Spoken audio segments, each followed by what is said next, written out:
की सिद्धि करनी है, आइए मैं आपको बताती हूँ। मुझे तो आप पहचान ही गए, मैं डॉक्टर उमा श्री हूँ, आपकी अपनी ज्योतिषी, और आपका बहुत बहुत स्वागत अभिनंदन करती हूँ। और परमात्मा से ये विनती करती हूँ कि परमात्मा आपको जीवन की सभी खुशियाँ देवे। आपको इस यंत्र की साधना किस तरह से करनी है, सबसे पहले तो आपको ये समझना चाहिए कि ये यंत्र जो है वो उभरा हुआ, उकेरा हुआ होना चाहिए। जो यंत्र उकेरा हुआ नहीं होता है, वैज्ञानिक रूप से उसके फ़ायदे आप नहीं उठा सकते। कागज़ पर बने हुए जो यंत्र होते हैं वो वर्क नहीं करते हैं। वैभव लक्ष्मी माता की पुस्तक में भी यंत्र दिया होता है, वो मानवीयता के नाते वो लोग देते हैं कि भाई आपको पूजा, अगर आपके पास यंत्र नहीं है तो कम से कम आप पूजा तो कर सकें। तो आप पूजा तो करिए, लेकिन फिर भी आपको एक इस तरह के यंत्र, चांदी का या तांबे का या पीतल का यंत्र आपको पूजा स्थान में रखना चाहिए। आपको किस तरह से इसकी साधना करनी है ये बताती हूँ। स्त्री और पुरुष दोनों ही कर सकते हैं। आपको स्नान करके पूरे शरीर पर खुशबूदार तेल की मालिश कर लेनी है। उसके बाद में आपको पूजा में बैठना है। पूजा में आपके वस्त्र, जब आप करें तो आपके वस्त्र लाल रंग के होने चाहिए। आपका आसन भी लाल रंग का होना चाहिए। पुरुष और स्त्री दोनों कर सकते हैं। इसमें 21 दिन तक पुरुषों को तो दिक्कत नहीं आएगी। स्त्रियों को बीच में मासिक धर्म वगैरह हो तो वो उसको उस दिन रुक जाएं, कम से कम 6 दिन रुक जाएं, फिर वापस से चालू कर दें। और इसमें 21 दिन अगर आपके नहीं बैठता है सर्कल जैसे भी है, तो आप टोटल 21 दिन आप कर लीजिए। और इसके अलावा आपको जो यंत्र है इसकी रोली चावल से, लाल पुष्प से पूजा करनी है। पूजा में कमल का पुष्प रखना ज़रूरी है।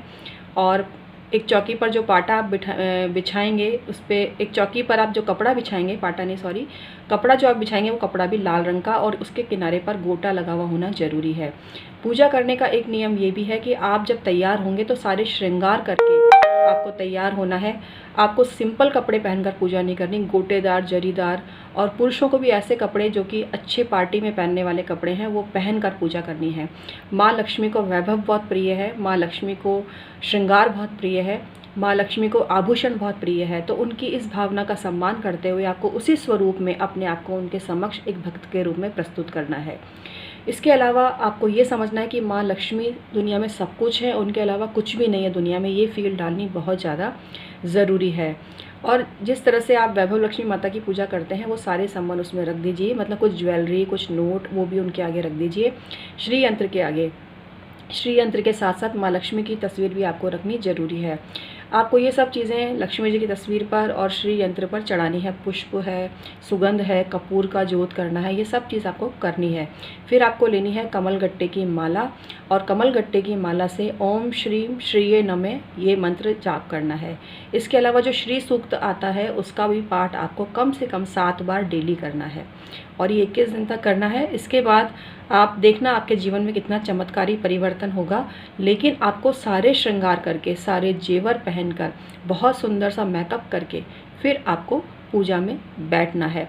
और उस दिन आपको इन दिनों में ये भी ध्यान रखना है कि अपना स्वभाव बिल्कुल कलुषित ना करने, मन में किसी के लिए कुछ बुरा नहीं सोचना है। ये नहीं सोचना है कि मेरे पास उससे ज़्यादा पैसा आ जाए। आपको हमेशा ये सोचना है कि मेरे पास इतना पैसा आ जाए कि मुझे कभी किसी के आगे हाथ ना फैलाना पड़े। ये शब्द आपको बोलने ज़रूरी हैं।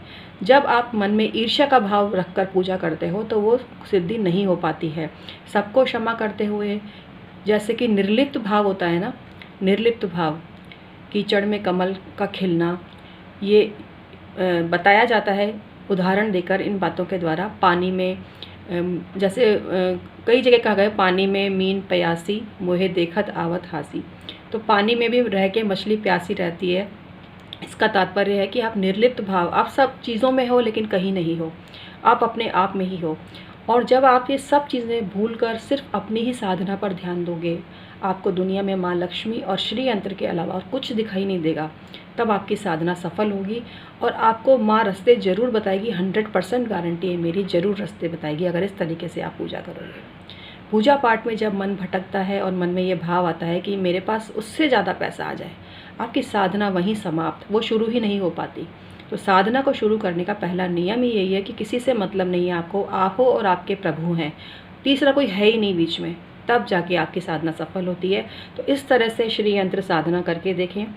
श्री यंत्र साधना के और भी कई तरीके हैं जो मैं आगे वाली वीडियो में आपको बताऊंगी। एक बार इस साधारण तरीके से, एक सिंपल तरीके से आप ये साधना करके देखें। ऐसा करने से आपको निश्चित रूप से माँ ज़रूर रास्ता बताएगी, माँ आपको ही बताएगी। आपके दिमाग में ऐसे ऐसे आइडियाज़ आने लग जाएंगे, ये मैं आपको 100% गारंटी के साथ कह रही हूँ कि आपको क्या करना है और किस तरह से आपके पास पैसा आएगा, ये रास्ता आपको दिखने लगेगा।